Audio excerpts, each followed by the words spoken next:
Dr. Basil Hamusokwe, thank you so much for joining me on this edition of This Day. It's a pleasure. It's really a pleasure. It's the first time coming here, so I was very excited to be here. Well, we're talking about the media, and you, as head of media and communication at the University of Zambia, among the best suited people to talk about this. And I want us to start from a very contextual point of view. In your analysis, do we have a responsible media in Zambia? Yes and no. It depends on how you actually define media. I think we've been going through trends, transitioning into a situation where it's been very difficult to define what media really is in today's world, right? So unless you talk about professional media and professional journalism, and then we assess that in terms of whether it is actually responsible by meeting the required professional standards. So in that case, again, I would say yes and no, because much as there are some media institutions and, of course, journalists and other media players that are meeting the standards, that are responsible, that are ethical. Like Diamond? There are also some very notorious ones that are driven by many other motives and are making, or bringing this kind of dent on the media and this professionalism, so to say. Yeah. What would you say is the reason for this, the diversity in the types of media that we have? Because when we're talking about professional media organizations, the ones that are licensed by the Independent Broadcasting Authority, ones that are established as newspapers as well, what would we say is the reason for this ulterior motive by others? Well, I think there are many factors. Firstly, it is the political economy of the media in the country. Of course, there's the aspect of influence from the politics, but there's also the pressures that come from the economic sector in as far as sustainability of the media. That is sustainability of media institutions and also the upkeep of the media players, the journalists themselves. So they go through a lot of pressures. I know Diamond Television may be one of the most profitable, I'm assuming, in the country. But there are many other media organizations, and this we should appreciate, that are struggling to sustain their operations. On register, if we went to the IBA, the Independent Broadcasting Authority, we would find that there would be a long list of radio stations, of newspapers, of television stations. But then if you were to critically look at which ones of those are actually operational, and not just operational, but operating responsibly and kind of, keeping afloat. Breaking even. Breaking even, there are very few. So apparently, especially in the broadcast sector, maybe the new media now, social media, has kind of lightened the burden, but we generally see the broadcast or electronic media sector as one of the most expensive endeavors to undertake because of its equipment intensive nature. So it is very difficult to actually come up with resources and equipment, set up a media institution, and even after setting it up, sustain the operations, the day-to-day operations of the media house. So that actually then makes these institutions compromise. So therefore, what happens is that instead of operating professionally, in terms of following the principles of journalism and other media content creation, like being objective, being fair, being whatever, and all those nice things, professional stuff, those, to some extent, those professional stuff of honesty, responsibility, and all that, they may not, contribute so much to revenue generation because they may be considered to be boring, So then the media moves for what is more exciting, something that brings eyeballs. It's about eyeballs, and usually that's where we get into the area of undesirable content, so to say. And unfortunately, the undesirable content is the one that attracts a lot of following, And so that content is then, it's turned from a media professional package to a commodity which can be put out there to generate money. So content now, media content, now has to be commoditized, like sold on the market to generate money. So that's the economic pressure. When we talk about economic pressure, when we talk about the media, I also want us to talk about it from twofold. And the first part I want us to start with is the ownership structure of these media organizations. Do you think the ownership structure of these media organizations is contributing to the things you're talking about, the stance that the media organization takes and how they operate? Wow, that's interesting. I have reflected on some of these ownership structures of media institutions from different perspectives. And, the requirement is not, the legal requirement by the IBA, for example, is not very strict in terms of who can establish media institutions, what kind of credentials they're supposed to have. So it's a business venture, right?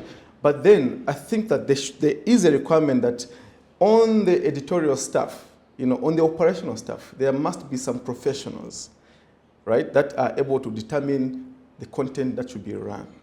But then, coming back to the ownership structures, you'll be surprised actually to find out that these, to some extent, are run like shops by, tuntembas, by the corner of the road in the neighborhood. You find a radio station which is owned by this man, and he is the chairperson of the board. The vice chairperson is the wife. The treasurer is the daughter or the son. And the chairperson of the board also maybe doubles as editor. So he goes to operations. And so you find that one, there's no economic logic. Two, there's no professional logic to the ownership structures. And so then it just becomes like, Mr. Mambu and Sons kind of, media institution, which is run. And I think that even the regulation is not strong enough to kind of control that aspect, because as we know that the media is one of the areas which is very controversial in terms of issues of regulation. So because of such things, it's come up to be the way we see it operating now. We'll come to talk about regulation a bit later, but I want us to talk about the other side. I've talked about the ownership structure. Yeah. But you as academicians, and you are churning out journalists out there, would you say you're doing a good job in giving Zambia good journalists that citizens can rely upon?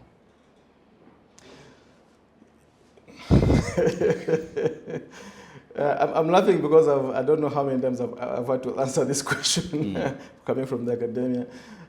Yes, I think that the establishment of the Higher Education Authority has really been very helpful in determining academic standards, such that we start from even establishing, for example, an academic institution. It has to be regulated. There are certain standards that have to be met when establishing a journalism school. Then through actually designing a curriculum, how should the curriculum be designed according to the regulation of, by the Higher Education Authority. So there's supposed to be some sort of interaction between the academy and industry and other players that are supposed to be involved for an institution to actually come up or develop a curriculum that they're going to be using to teaching journalists. So on that score, I think things have been done properly.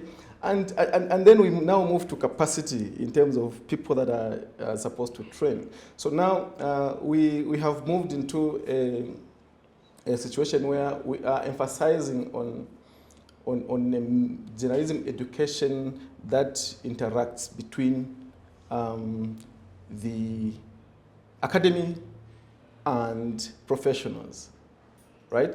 I'm sure maybe you've probably already been invited to one of the classes somewhere in one of the universities to go and give a talk. I have. You know, so that's one of the things. So we also draw from industry to help train the students.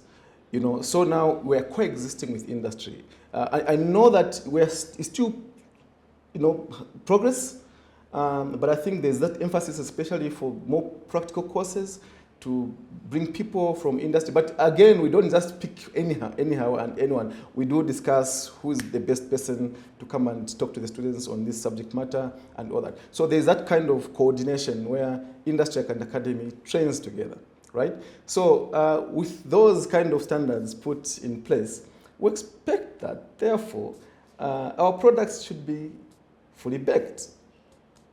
Now, when we bake them, where do they end up? They end up in industry. What does industry do with them? Industry does something with them. They orient them into their own practice. And we should appreciate that, you know, industry has character as well. There's industry character, but there's also characters of different media institutions where those graduates are supposed to be conscientized. You know, they are oriented and they begin to believe like those. And sometimes, to tell you the truth, we do not recognize them. We will get surprised. Oh, why is that guy doing that? Because, yes, we've done our work, but someone else has taken over and has taken over the mind and talent of this individual and, you know, reconscientized it. And then so they begin to think differently. So there are all those processes and factors that influence the way then people begin to practice. But you are confident that the quality of education that journalists are getting in Zambian institutions is equal to the task? Well, it's I'll not be fully correct if I say yes, you know, because even universities still struggle. We come from, you know, I come from a university, a department which was established with certain projections in mind. We have a classroom that we call the Mass Communication Lecture Theatre, and it had a number of people that were supposed to be there. That was in the 80s or 90s. We have a broadcast laboratory, we have a digital lab, we have a station and other facilities, you know, that were established at a different time. And of course, when I was training, Jonah, I had my own computer, right? So I had my own lab time, for example, to access facilities within the department. And I would, if my class had access to that lab at that time, I'd go, no one else would go and sit there. That was my computer. I would go and put in my password and access my stuff and work from there. If it's 4 hours work, I would work from there and do my assignments there. But now, I think that the trends are really moving very fast, especially in terms of population growth, that we're also struggling to catch up and ensure that the ratio between, you know, the equipment that we have, the facilities, the resources that we have that are supposed to be used for training may not be so consistent with, you know, the numbers that we have. So to be accommodative, we have established other ways of, you know, of teaching, which will be like group work and all that, and those have their own disadvantages and advantages. So yeah, I can't claim that we are 100% there. I do know that we have a lot of gaps and we need capacity. When you look at national discourse, for example, this is a good yardstick when it comes to looking at the quality of media that a country has. I know that the discourse is very diverse, but the media has got one responsibility among many, which is agenda setting. And that's one of the things that the media does. Based on the national discourse in the country generally, and the issues that citizens are discussing from what the media has, do you think that the media is contributing positively to the development of this country and also to the unity of Zambia, as this is one of the things we take pride in? Yeah, that's a very good question, Jonah. Yeah, so let me be a bit theoretical. I know that people like saying, oh, academic, they're too theoretical, too practical, but we combine these things. So let me be a bit theoretical. There's a concept that we use to understand the relationship between society and media and how they do interact. Usually the question we ask is, does media reflect the norms of society, right? Or does society reflect the standards of media, right? So who is influencing who? You know, so in other words, is society acting or behaving or formed in the way it is because of what they see on the media? Or is what is projected in the media a reflection of what is going on in society, right? And so when it comes to Zambia and many other societies, it's both, right? So there is a part where what is reflected or projected from the media side is a reflection of what society is.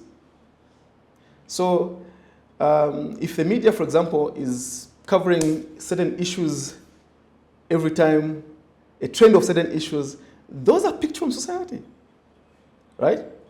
But also, the media, because of the professional aspect, should understand that and be aware of the fact that whatever they project also influences how people then behave. So there's a two-way thing there. So my challenge in most cases is, does the media really understand its role?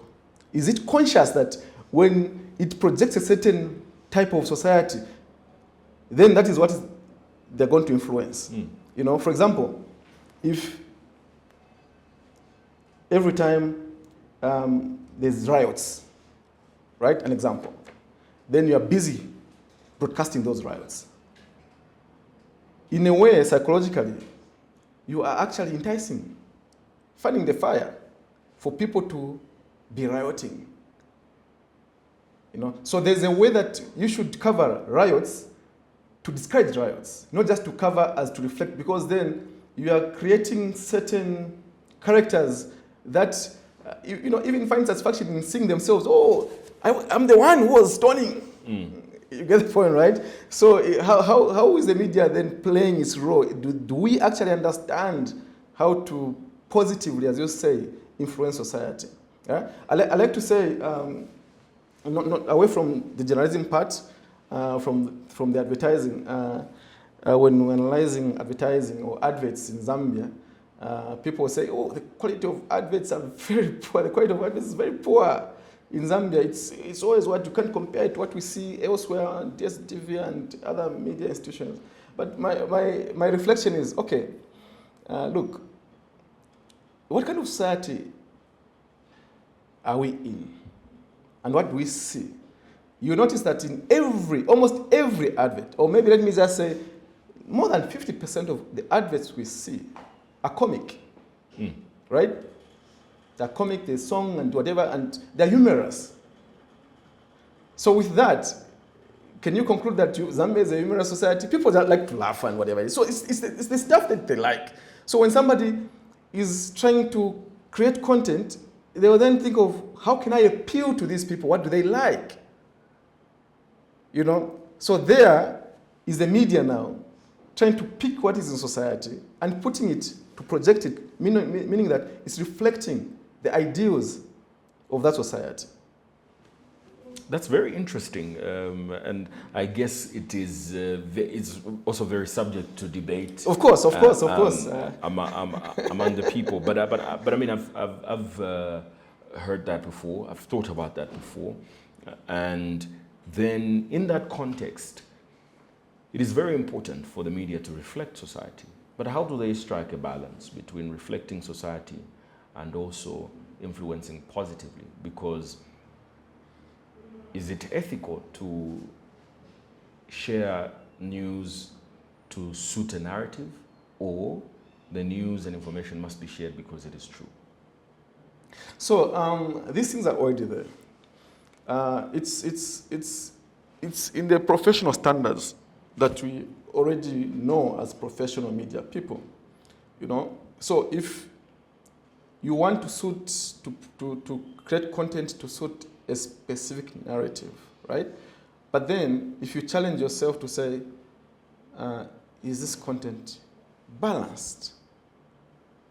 When you want to suit a specific narrative, you may choose to ignore other voices for you to prominently project one side of the issue, right? But then professionalism calls us to balance. So if you are professional, then you'll be able to balance, and then the news or the content that you produce will not just be about suiting a specific narrative. There's an argument to that that's developing quite strongly within the industry and amongst even scholars around the world about balance. They argue that journalists must not be obsessed with balance because the truth is already balanced. Whose truth? The truth of a matter. So now it's the methodology that we use to coming up with a truth. The idea of balance also enhances transparency. So we shouldn't assume that the truth is only known by journalists. No. The truth will be determined by the audience. The way the audience will determine the truth is for us to be able to put different sides of the issue out and give them complete information in order for them to be able to make decisions on their own. They are not a gullible audience. How do you strike that balance? Because some balance could be irresponsible. You're balancing a story with someone making an irresponsible statement. And I'll give you a perfect example of scientifically proven issues like the COVID-19 of 2020. Balance versus just sharing the truth, and what could be irresponsible. That the World Health Organization and scientists around the world have discovered this COVID-19 that is killing people around the world. And there are people who don't agree with that. They say it is not true that there is such a COVID-19.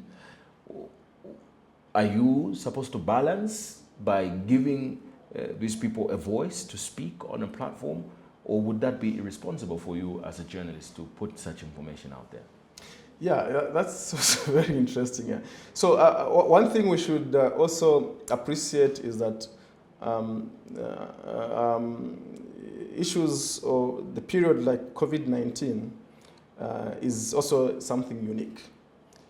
So then in that moment, the media should then be able to reflect, what are we supposed to do now, right? This is not an everyday thing. How should we recalibrate ourselves to be able to play a positive role within this pandemic period? And which voices are we going to give? So, credibility of sources is required. So the idea is to focus more on, if it's a science story, for example, right? You want to look for an expert in that very field because they'll be credible, right? You're not going to just look for a soccer fan to talk about COVID or a soccer administrator to talk about COVID. And that's some of the problems that we have. Sources and their quality. The quality of sources that we use sometimes in the country are those that we want them to say what we want to publish. So sometimes I'm just assuming that it could be there will be situations where even in the newsroom there's as people are brainstorming in diary sessions, what's the issue? You know what? Let's go and talk to that guy so that he says this and that, right? So that they say what we believe and then we project it. And that's not balance. So balance is about now understanding and transparency, by the way. We need to explain ourselves as media. Why are you picking this source? You know? So in professional media institutions, even when you invite an analyst by your side as you're doing the news, you introduce them, oh, this is a commentator or an analyst from the University of Zambia, specialized in political science and elections, and he's joined us. You are explaining to the audience the credentials of the person you are bringing on, their credibility and authority in the subject matter, right? And perhaps even talk about the book that they've published or whatever it is. Say, look, this person has information that has been published, peer-reviewed, and so we've invited them. That's transparency, you know? So we bring in those standards, professional standards, balance, transparency, credibility of sources, and all that, to make ourselves accountable. We should be able to explain ourselves in terms of our news gathering processes. Why are you choosing this person to comment on the issue? Are you choosing this person only because they will say something negative against the person you want to bring down? Because somehow your news media, your news institutions is aligned. So it's got a certain line that it's towing to bring down this candidate or that candidate. So the sources are supposed to be this and that and that. You know? So we have to explain ourselves, Jonah. You know, I like to joke that, you see, the media has a tradition of this freedom, the libertarian kind of approach to dig deeper on issues, expose, you know, run all these things, you know, that you know, expose corruption of other people and all that. But let's turn the gaze and put it on the media, the light on the media. Are we willing to have that gaze to actually, you know, scrutinize ourselves, or to allow society to scrutinize us in relation to whether the way we're working is the right way? Not all the time. We don't want to be transparent in many cases, but we want other players in society out there to be transparent. Right? So there's a number of ways that you can achieve balance. A number of ways.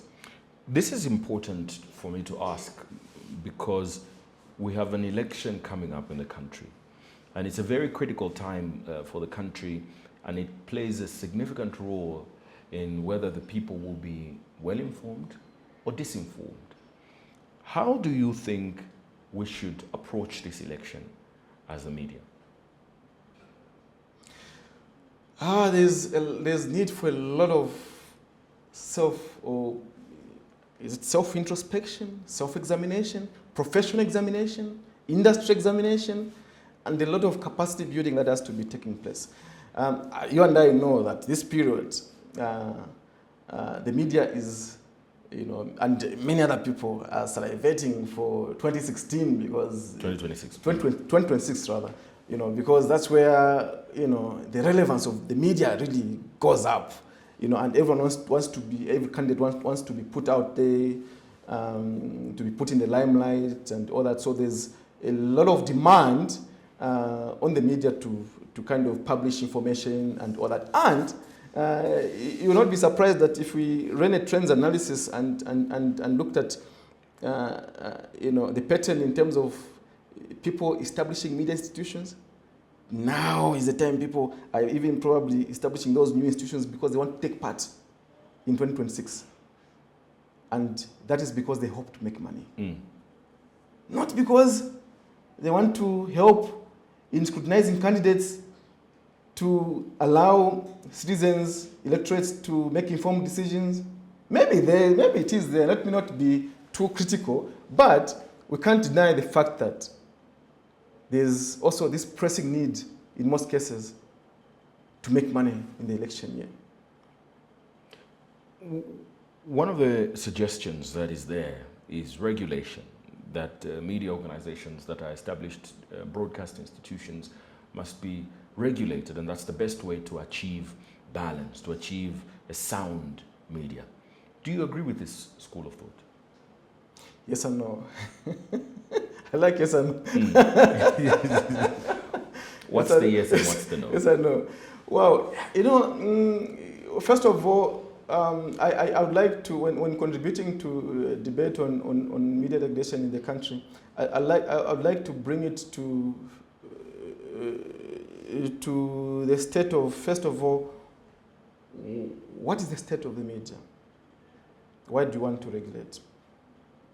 How does it look like? Right? What are the major problems? And how can we cure those problems?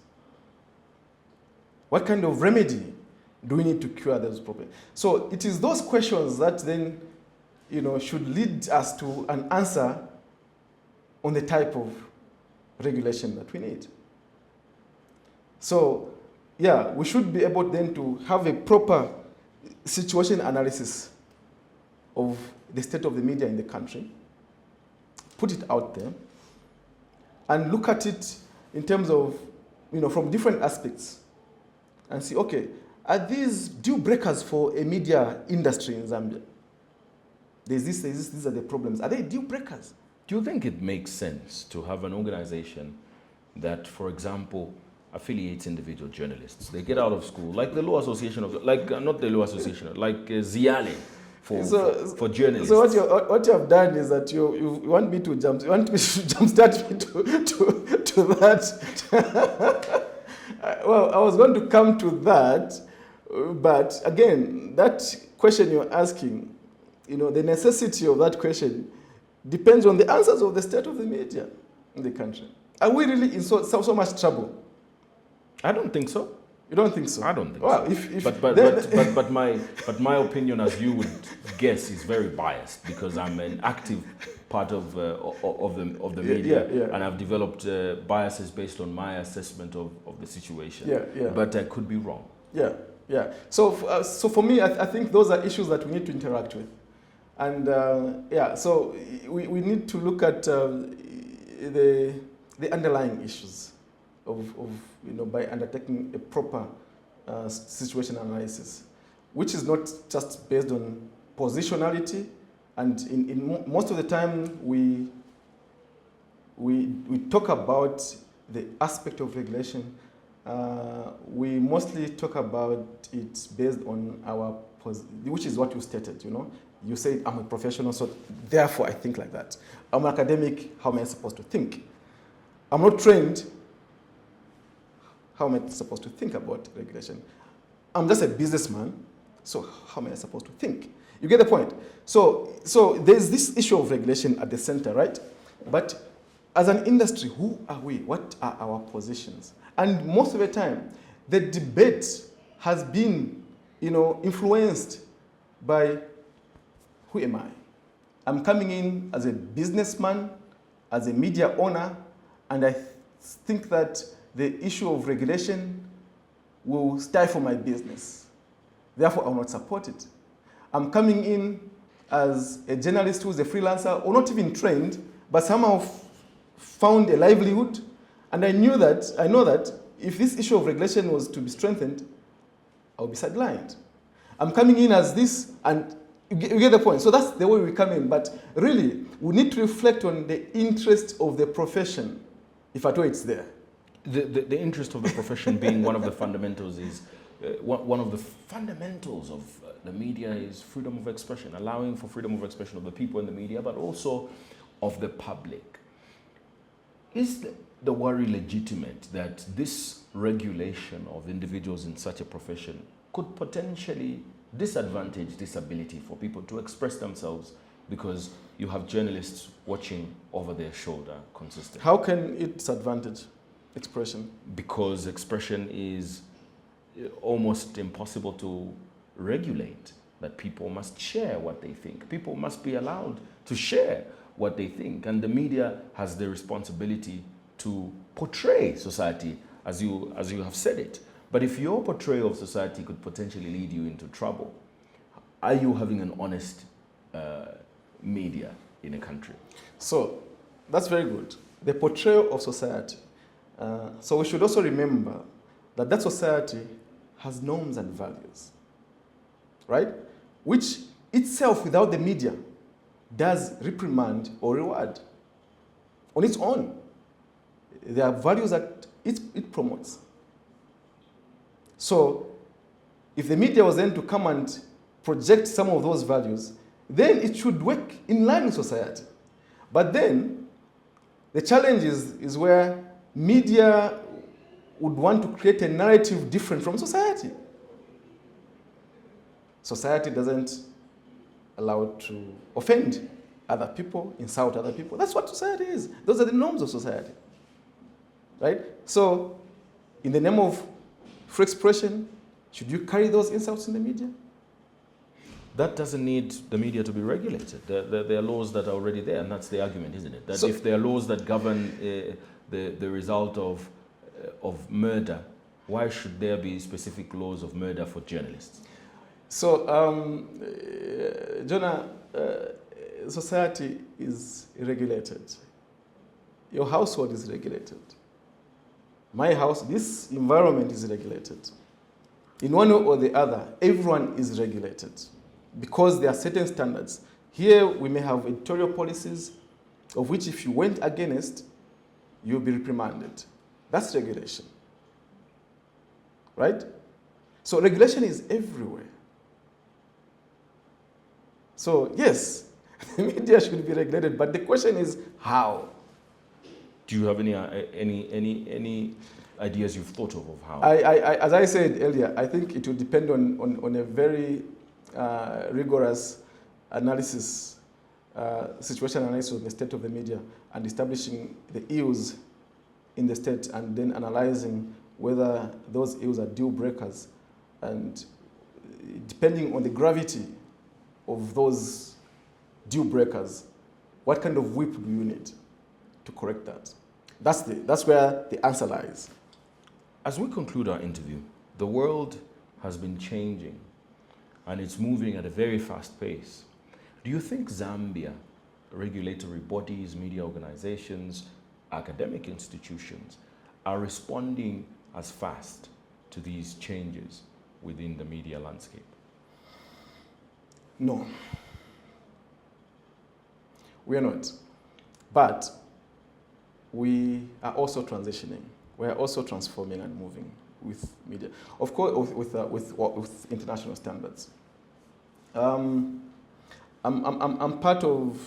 actively so, part of an African network. It's called AGEN, Africa Journalism Education Network. We met last month in Ghana. We meet regularly to discuss how to teach journalism, how to educate journalists now.